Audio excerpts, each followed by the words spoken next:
아침에 나로 주의 인자한 말씀을 듣게 하소서. 성도 여러분 안녕하세요. 화요일입니다. 오늘도 하나님의 사랑이 여러분들의 삶의 자리에 가득하기를 간절히 소망합니다. 말씀 한 곳 봅니다. 마태복음 23장 25절부터 39절까지의 말씀을 봉독해 드립니다. 화 있을진저 외식하는 서기관들과 바리새인들이여, 잔과 대접의 겉은 깨끗하되 그 안에는 탐욕과 방탕으로 가득하게 하는도다. 눈먼 바리새인이여, 너는 먼저 안을 깨끗이 하라. 그리하면 겉도 깨끗하리라. 화 있을진저 외식하는 서기관들과 바리새인들이여, 회칠한 무덤 같으니 겉으로는 아름답게 보이나 그 안에는 죽은 사람의 뼈와 모든 더러운 것이 가득하도다. 이와 같이 너희도 겉으로는 사람에게 옳게 보이되 안으로는 외식과 불법이 가득하도다. 화 있을진저 외식하는 서기관들과 바리새인들이여, 너희는 선지자들의 무덤을 만들고 의인들의 비석을 꾸미며 이르되, 만일 우리가 조상 때에 있었더라면 우리는 그들이 선지자의 피를 흘리는 데 참여하지 아니하였으리라 하니, 그러면 너희가 선지자를 죽인 자의 자손임을 스스로 증명함이로다. 너희가 너희 조상의 분량을 채우라. 뱀들아, 독사의 새끼들아, 너희가 어떻게 지옥의 판결을 피하겠느냐? 그러므로 내가 너희에게 선지자들과 지혜 있는 자들과 서기관들에게 보내매, 너희가 그 중에서 더러는 죽이거나 십자가에 못 박고 그 중에서 더러는 너희 회당에서 채찍질하고 이 동네에서 저 동네로 따라다니며 받게 하리라. 그러므로 의인 아벨의 피로부터 성전과 제단 사이에서 너희가 죽인 바랴가의 아들 사가랴의 피까지 땅 위에서 흘린 의로운 피가 다 너희에게 돌아가리라. 내가 진실로 너희에게 이르노니 이것이 다 이 세대에 돌아가리라.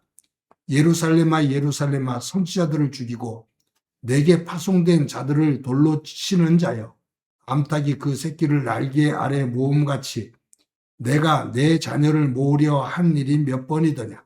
그러나 너희가 원하지 아니하였도다. 보라, 너의 집이 황폐하여 버려진 바 되리라. 내가 너희에게 이르노니 이제부터 너희는 찬송하리로다. 주의 이름으로 오시는 이여 할 때까지 나를 보지 못하리라 하시니라. 아멘. 누가복음 18장에 보면 예수님께서 성전 안에 들어가서 기도하는 두 사람의 이야기를 합니다. 그 두 사람 가운데 하나는 바리새인이었습니다. 또 한 사람은 세리였습니다. 바리새인은 성전에 들어가서 그 성전 중앙에 서서 하나님 앞에 기도합니다. 그는 뭐라고 하나님 앞에 기도하냐 하면, 하나님, 나는 다른 사람처럼 토색하지도 않았습니다. 불의를 행하지도 않았고 간음하지도 않았습니다. 저기에 기도하고 있는 세리처럼 살지도 않았습니다. 저는 일주일에 2번 금식 기도를 했고 소득의 11조를 하나님 앞에 드렸습니다. 라고 기도합니다. 그런데 또 한 사람인 이 세리는 성전 한 구석에서 고개를 떨구고 가슴을 치면서, 하나님, 저는 죄인입니다. 저를 불쌍히 여기소서라고 기도를 합니다. 예수님께서 이 두 사람의 기도를 보시면서 뭐라고 말씀하시냐면, 하나님께서 의롭게 여기는 사람은 바리새인이 아니라 저 세리다라고 말씀하십니다. 유대 사회 속에서 바리새인과 세리는 하늘과 땅 차이입니다. 바리새인은 하나님의 율법을 누구보다도 잘 알고 있는 사람입니다. 그리고 백성들을 가르치며 자기들 스스로가 거룩하게 구별되어진 사람이라고 그들은 생각을 하고 있습니다. 세리는 유대 사회 속에서 가장 선한 사람입니다. 매국노로 불려지기도 하고요. 신분상으로 보면 정말로 하늘과 땅 차이입니다. 바리새인이 기도하는 것은 내가 저 세리와 같지 않아서 하나님 감사합니다.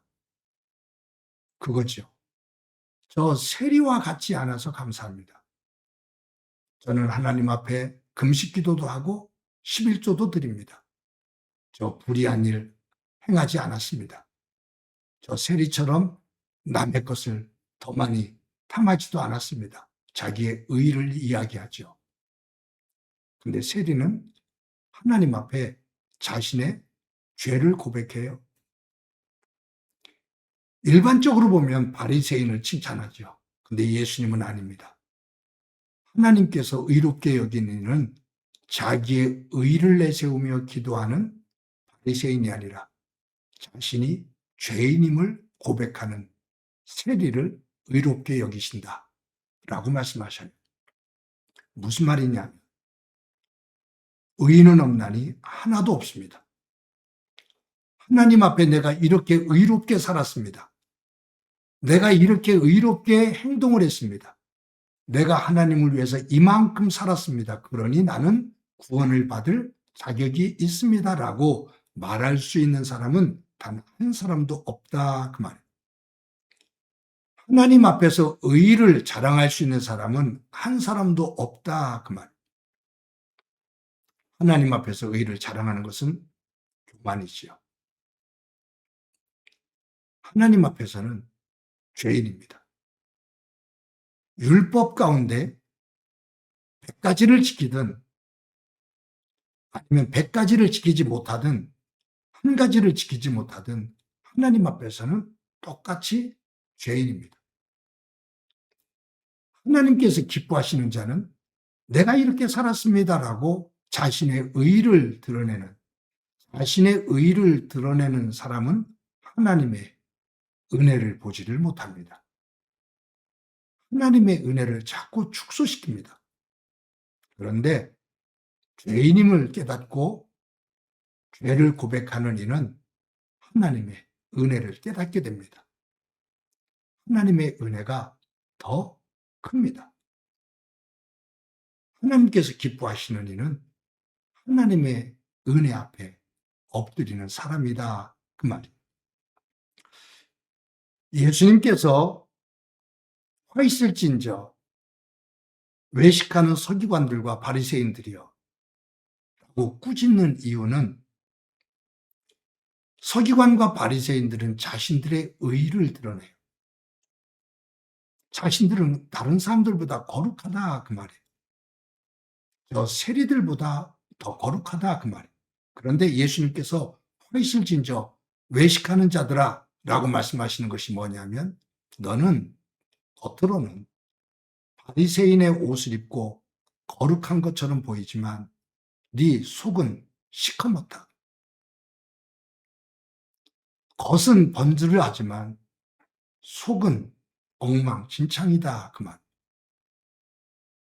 너희 속부터 깨끗하게 해라 라고 꾸중하시는 거죠. 그러면서 정말로 천천병력과 같은 말씀을 하십니다. 여기에 33절에 보면 뱀들아 독사의 새끼들아 너희가 어떻게 지옥의 판결을 피하겠느냐. 예수님은 서기관들과 바리새인들을 향해서 뱀들이라고 말합니다. 독사의 새끼들이라고 말합니다. 너희들은 지옥의 판결에서 벗어나지를 못한다. 즉 지옥에 들어간다 그 말이에요. 이게 참 아이러니죠. 서기관과 바리새인들은 자신들의 의의를 이야기하면서 하나님 나라 천국에 들어가서 가장 좋은 자리에 앉을 거라고 그 영광을 누릴 거라고 자신하고 있어요. 그것을 자랑하고 있어요. 그런데 예수님은 그들을 향해서 뱀들아 독사의 새끼들아 너희가 어떻게 지옥의 판결에서 벗어날 수 있겠느냐. 너희들은 지옥으로 향하게 될 거다. 라고 말씀하시죠. 성도 여러분, 오늘도 하루를 살아갑니다. 저희가 자주 말씀드리는 사울왕과 다윗왕. 사울왕이 하나님 앞에 죄를 지었을 때 하나님께서 그 죄를 지적하시죠. 그런데 사울왕은 핑계를 댑니다. 하나님을 위해서 그렇게 했다고 핑계를 댑니다. 그리고 죄를 합리화시킵니다. 돌아서지 않습니다. 자신의 의를 드러냅니다. 위장된 의지요. 다윗은 죄가 지적됐을 때 하나님 앞에 무릎을 꿇고 엎드립니다. 자신의 옷을 찢으며 통회하며 자복합니다. 하나님은 거짓을 말하고 위선을 떠는 사울을 버립니다. 하나님은 무릎을 꿇고 죄를 구하는, 용서를 구하는 다윗을 품으시고 일으켜 세워주십니다. 오늘도 하나님께서 주시는 죄로 갈 때 하나님께서 깨닫게 하시는 죄로 알게 될 때 우리는 그 죄를 용서하시며 우리를 품으시는 하나님의 은혜를 더 크게 깨닫게 됩니다. 그리고 그 은혜에 감사하게 됩니다. 하나님의 은혜에 감사하는 일을 하나님은 더 복되게 하십니다. 오늘 저와 여러분이 하나님의 복의 사람으로서 하나님의 은혜를 은혜로 알고 감사하면서 살아가는 복된 날이 되어지기를 간절히 소망합니다. 한번 기도합니다. 하나님 감사합니다. 오늘도 귀한 날 주신 것 감사합니다. 겉과 속이 다르고 다른 사람과 비교하면 내 의를 드러내는 서기관과 바리새인들과 같은 외식하는 믿음 되지 않게 하시고 나의 허물과 약함을 깨닫고 하나님 앞에 고백하며 하나님의 은혜를 덧입어 하나님의 백성으로 살아가는 그 은혜에 감사하는 삶을 살아가는 저희들 되도록 은총 베풀어 주옵소서.